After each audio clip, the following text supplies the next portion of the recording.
Welcome to the Man Cave. Today we're going to be doing another cooperative game. This is one my kids were pretty excited about.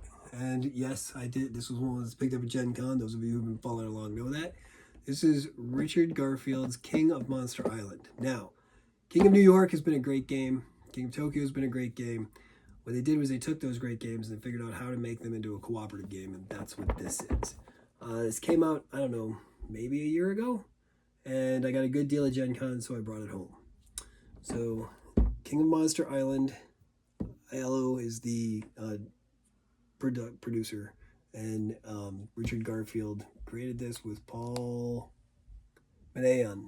Alright, so, story is a cooperative game by Richard Garfield. Use your claws and fame to destroy the King of Monster Island. You choose your monster, which is the same monsters that we use when we're playing King of Tokyo or King of New York. You roll the dice, you damage. To deal damage, heal, build, it's all kind of the same thing. They have cards that give you powers. You increase your fame, you recruit allies in this game. Fight 3 bosses with 6 different difficulty levels. Drop the boss dice into the volcano to determine their actions. So that's what's different here. So here's the back of the box so you can all see what's going on. It's covered very well by the picture that we saw. It's from the King of Tokyo universe, which, you know, that's the one that Richard Garfield made. I mean, and this game's been really popular. They just came out with a new one, King of Tokyo Origins. So, open it up and see what we've got here.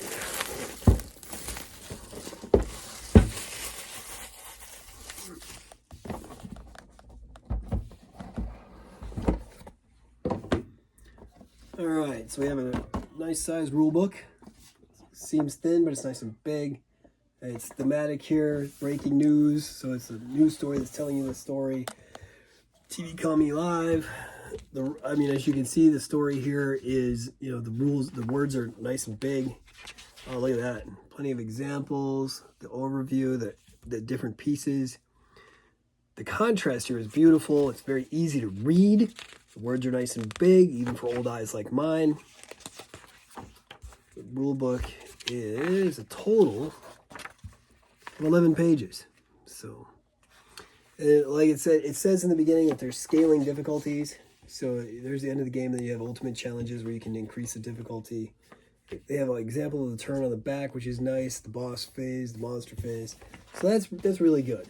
And then on the back, there's the credits here. So eggs are for several weeks. Just an egg. Evolutions come first to social media ahead of we want figs, and you know that's interesting. So they did breaking news for the rule book, breaking news for the credits. I really like the way they did the theme here. That's really cool. All right, so then we have a punch board with some stuff to punch out for the game. There's like health trackers, attack trackers, power trackers, your star. This is kind of cool. All these things are, you know, they're from the main game. These are what the dice look like too. I don't know what the question marks are. Some sort of secret power maybe. Or the allies. It appears to be, these are some sort of weaponized thing.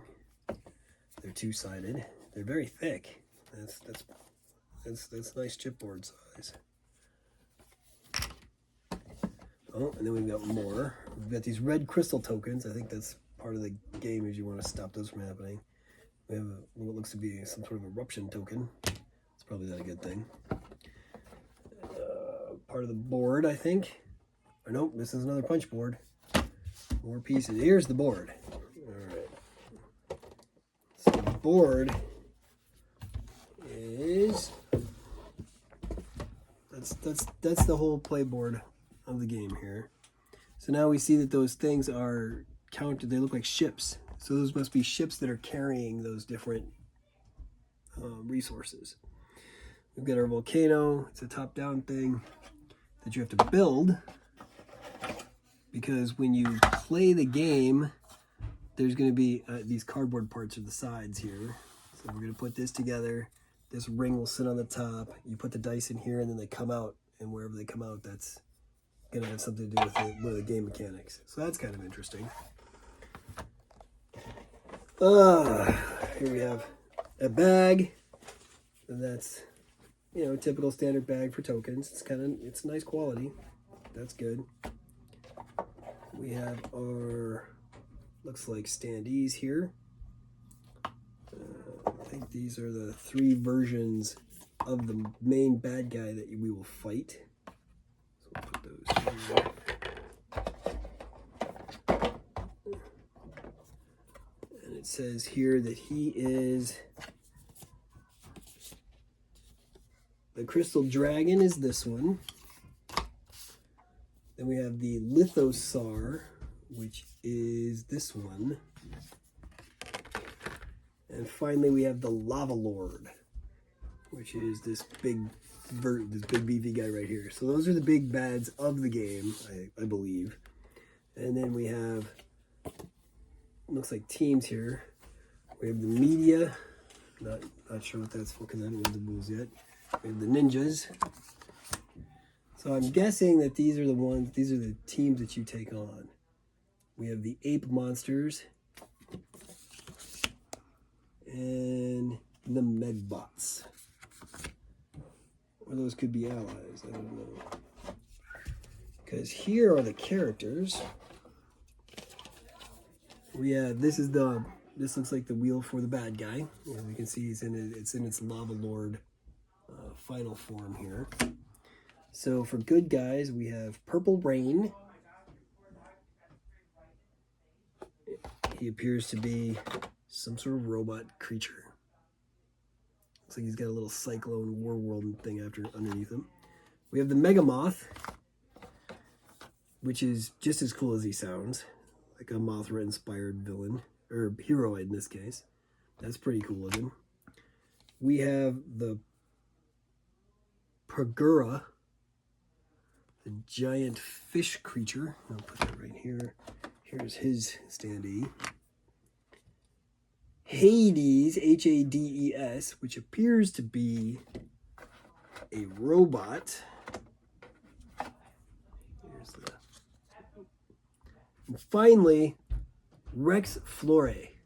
Appears to be some kind of alien plant life creature thing.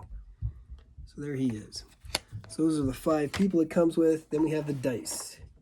We have, I'm going to put them in here. 2, 4, 6, 8, 10 of our standard dice. And they're the same, they look like the same green, black and green set that we got with the dark version of this game. And then we have 1, 2, 3, 4, 5, 6, 7, 8 red dice. These are new. I'm not sure what they're for. Because like I said, we have not read the rules yet. We've got our typical stands for the plastic standees for the different monster characters that we have here. We've got our power cubes. And these ones are just little squares. I think the last one we had were the little lightning bolts. So here we have our little square power cubes. We've got the cards, which is a large part. Oh, the army. I missed one. Oh, I missed 2. What's under the army? The mad scientists. So it looks like there's 5 teams. 1, 2, 3, 4, 5, or 6 teams. And there's 1, 2, 3, 4. 1, 2, 3, 4, 5. 1, 2, 3, 4. Okay, so there's 6 of the teams that must be helping the giant guys. There's 5 giant guys, and then there's the 3 bad guys. That appears to be the basics. So, other than cards, which I'm not... yeah, sure, I'll open up the cards. This is one of those games... Well, I want to see the quality of the cards anyway, because I don't normally... I know a lot of people sleeve everything. I do not normally sleeve this game because the cards are nice and thick, and it makes it easier for shuffling. And I would guess that these cards are going to be the same as the rest because you've always been able to use cards from one game in another game if you wanted to. And yeah, these are nice quality cards. Although the backs of this are very different than the backs that you would normally see on one. So I really like that symbol. That looks really cool. And I think they're not all the same kind of cards. Because we have our typical ability cards that you would buy. But then we have these. They look like they're event cards. And that's pretty cool. So yeah, the game looks lots of fun. I think my kids will enjoy it. Again, it's a cooperative version of a game that we already enjoy. So learning the new rules shouldn't take too long. And once we do, maybe we'll get a play. I know that we're way behind on playthroughs. But we have never completed a playthrough for this channel. But now that we've got this tripod thing, we're hoping that we will. Speaking of, we're going to try to get at least 3 videos a weekend. Tuesdays we'll do our tournaments for Hero Quest. Thursdays we'll do a general whatever, like an unboxing like this. And then we're going to try to do one on the weekend, either Saturday or Sunday, where we'll do another unboxing or possibly playthrough. And then, I mean, if there's any stuff that comes up in between there, we'll toss those out. But my son has decided, it's time that we get more consistent with what we're doing. Because I know that we've just been throwing up a video whenever, and that's got to be frustrating for people who actually want consistent stuff. So we're going to try, I promise. All right, you hang in there. We'll get better as we get more experienced. But until then, for the men in the cave, happy gaming.